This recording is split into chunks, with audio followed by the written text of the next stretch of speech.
Welcome to the desert of the real.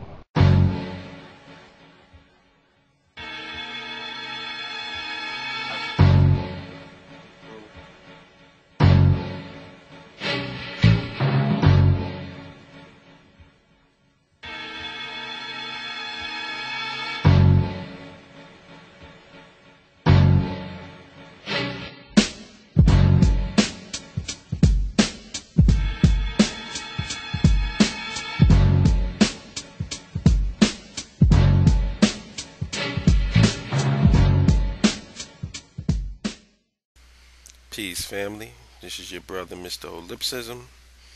I'm here to introduce a new segment to my channel, and it's called Talking Point Smash, and this is version 1.0. Purpose of this is for me to, I look at the comments and I look at the talking points of bootlicking Negroes and, dumb niggas and stuff like that.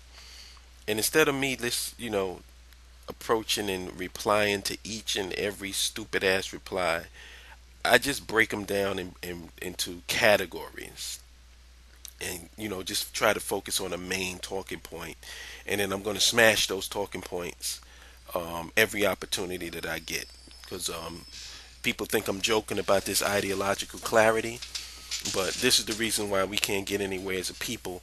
And it's mainly because of dumb niggas and bootlicking niggas trying to muddy the water with their bullshit. So I'm just going to touch on three at a time. And the first three I'm going to pick. I'm going to start with one of them. The number one talking point that I'm going to smash is, number one, our ancestors died for our right to vote. First of all, that's a lie. Our ancestors did not die for our right to vote. Our right to vote, or the ability to vote, wasn't exactly what they died for. What they died for was for us to have political independence and to be empowered politically. The vote was a representation of that, but the vote within itself isn't what they died for. It was for political independence, is to have a voice and to be empowered. And if you think that that equates to a vote, then you're a fucking moron. Perfect example. George Bush won the first time when he became president, George W. Bush, and Al Gore received more votes. But the system and the people that's in charge wanted George Bush to be president. So the election was fixed, it was rigged, he got in. You know what I'm saying? Even though the guy that he beat had more votes than he did. So voting is the best way I can describe it. Ultimatics said this one time, and I think this is the best description of voting. He said, voting without political education is like a person trying to perform open heart surgery with no medical training. You're going to have a butcher on your hands.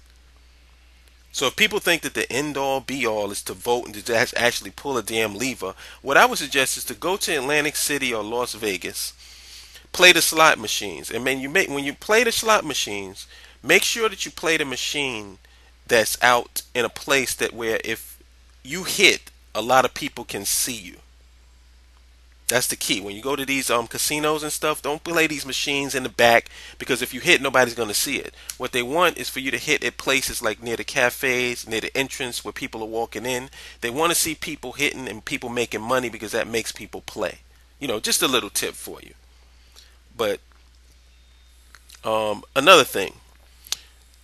Ethnic groups maintain their power through cultural cohesion first, then economics second. And this is a point that it's all about economics. These idiots don't understand.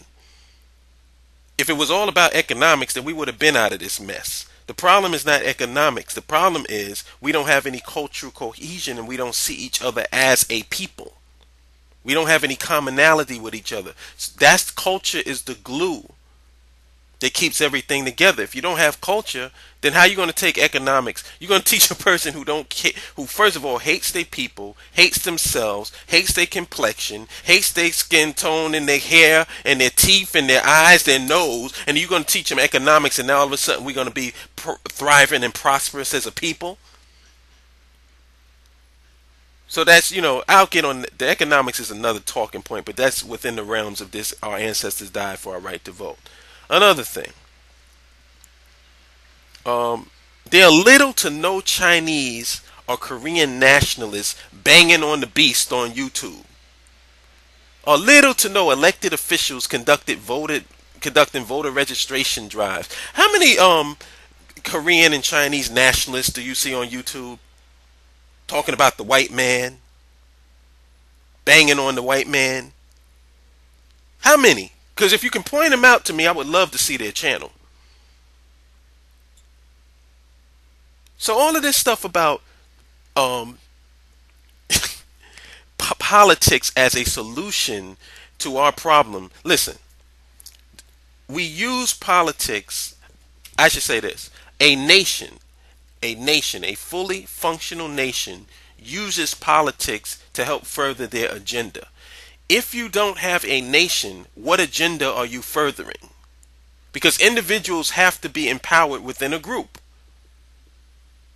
You know what I'm saying? If you want to have, like this whole thing about the dynamic individual. Okay, David Dinkins became the mayor of New York City. He did it, well, let's just say he did it on his own for the sake of argument. But that same man couldn't catch a cab in the city that he was mayor of. You know why? Because he happens to be a member of a powerless group. So people associate that individual with a powerless group. So you can try to be a special Negro all you want to. All it's going to take is one Henry Louis Gates incident, and your ass is going to be, very disillusioned with this whole process of individuality and dynamic individualism, because you're going to realize that these people in the system only see you as a member of the group that you come from. No matter how much you try to be special, no matter how much you try to be different. Nigga, now what you gonna do? Talking point number 2. In order to be a nationalist, you have to reside in the homeland or the base of operations of your people. In other words, if I say that I'm a nationalist and I don't live in Africa, I'm contradicting myself. That's interesting. Chinese, Koreans, Jews all have links to China, Korea, and Israel. And they live in America. And they have a socioeconomic and political infrastructure and control over their communities here in America, while still maintaining a link to their motherland and their base of operations overseas. Now, if you can understand that, why does it become so strange and odd when it comes to African nationalism? Why do I have to get on a boat and go over to Africa in order to be validated as an African nationalist? Do you require that same thing from the Koreans that's over here, or the Jews that's on Eastern Parkway in Brooklyn? No, you don't. But you got a different set of standards for that. See, this is what you call muddying the water, confusing people so that nobody can get on the same page. That's what these niggas are here for, family. And this is why I keep banging on them every single time. Because I'm trying to show you, they have no solutions. None. Zero. All the solutions that they've tried have failed miserably. And none of them can combat me on this. I will debate them into the fetal position if they try to. Another thing, we financially support the ethnocentricity of other ethnic groups while simultaneously denigrating and ridiculing our own ethnocentricity. So in other words, what I mean by that, and I've said this in another video, you'll support a Chinese restaurant with no blacks working in it, all Chinese. You'll support a Korean restaurant with no black people working in it, all Koreans. You'll support an Italian restaurant with no black people working in it, but all Italians. You'll go to any ethnic group, you'll go to their communities, you'll support their businesses, you'll do all of this for them. And their communities are very ethnocentric. It's only them that run those businesses. If I go to Chinatown, I'm not going to see no Rastas. I'm not going to see no Muslims. I'm going to see Chinese. But you'll support that without even a question. You don't go to them and call them extremists. None of that. But you save that venom for us. Why? Because you sincerely believe that? No. Because you're trying to muddy the waters, trying to put a turd in the punch bowl so that our people collectively don't get on the same page. And I'm calling you on that bullshit. Nigga, shut the fuck up, boy.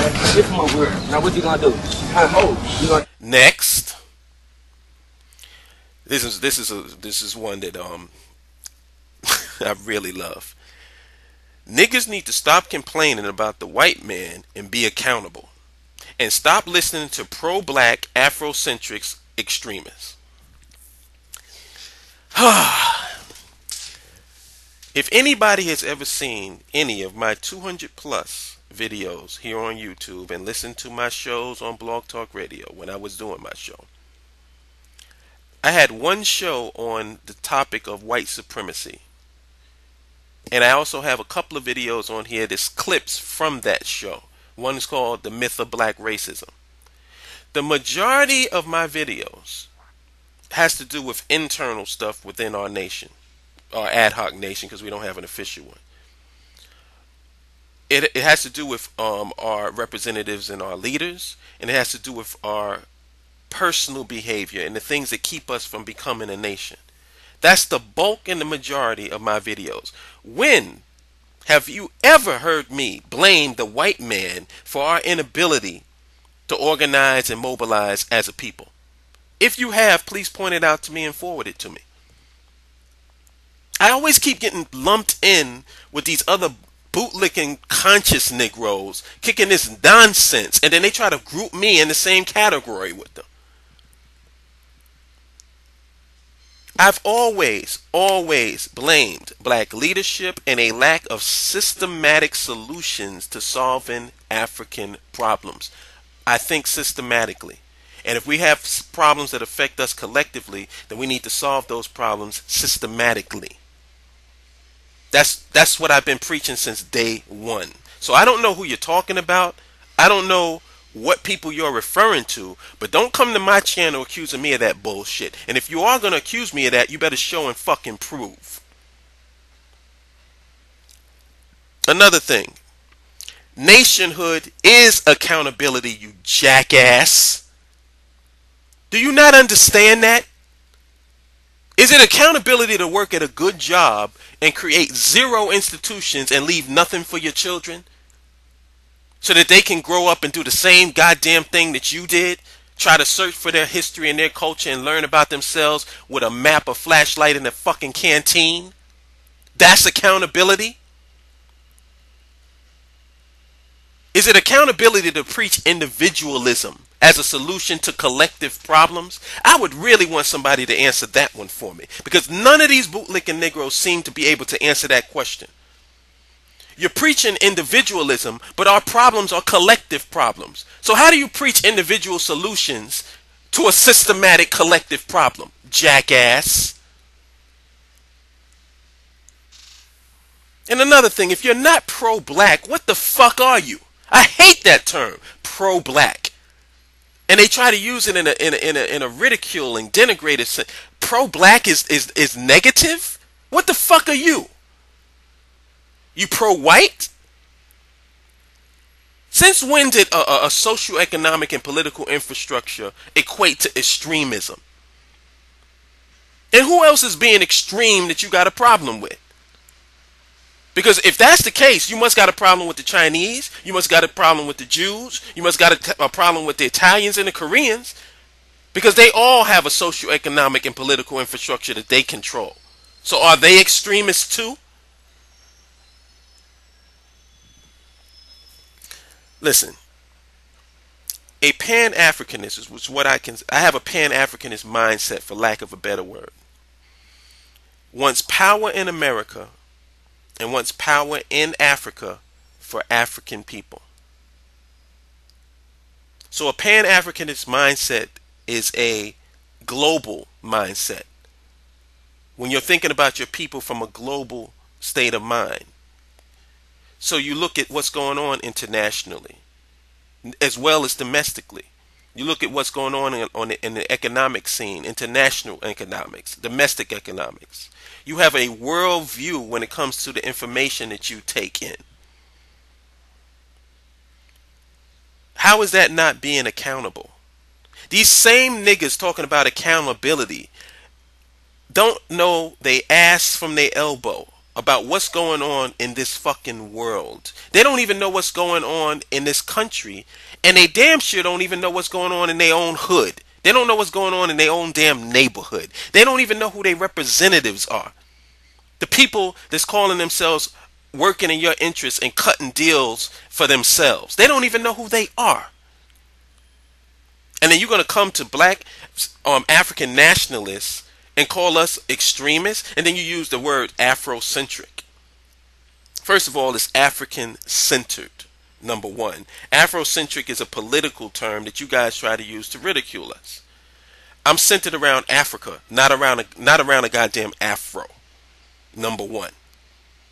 And African-centered means that you think about the interest of African people before anybody else's interest. And you motherfuckers is going to tell me that that's extremist and that no one should listen to us. Who should they listen to? You? What solutions do you have to these collective issues that plague us in our community in this fucking country? Your solution is, hey man, just look out for yourself. That's your solution. That's all I'm hearing from any of you fucking clowns. And when I come to you and I approach you on anything to give us some solutions to these problems, none of you motherfuckers can come up with anything. And you never ever answer the question. And you know why? Because you have no fucking solutions. The only solution to our collective problems is to have a nation. You have to have a nation state in Africa, and you also have to communicate and have links to and do business with and trade with that nation state, with your people here in America. Black nationalism, Black African Nationalism 101. Ain't that fucking confusing? Nigga, shut the fuck up, boy. Shift my word. Now what you gonna do? You gonna... So, that's it for Smashing Talking Points version 1.0. If anybody has some talking points that they want me to address, please send them to me in my private message on YouTube, or email them to me at holipsism@gmail.com. And what I mean is, group them under a category, because I'm not going to respond to every ignorant comment that I hear. I'm just going to find a main theme within these questions and break them down into categories. So if you can find a category or a talking point that I can address, please send it to me. Peace to my family. I love my supporters, man. Just want to say one thing. I made a mistake on my channel and I unsubscribed some people. I didn't do it intentionally. Is that I was trying to arrange my channel, and I thought that I was like editing my my list, my friend list, or my subscriber list, and I ended up unsubscribing people. So if you were one of those people, please subscribe to me again. I'm sorry that I did that. My bad. Talk to y'all later. Peace.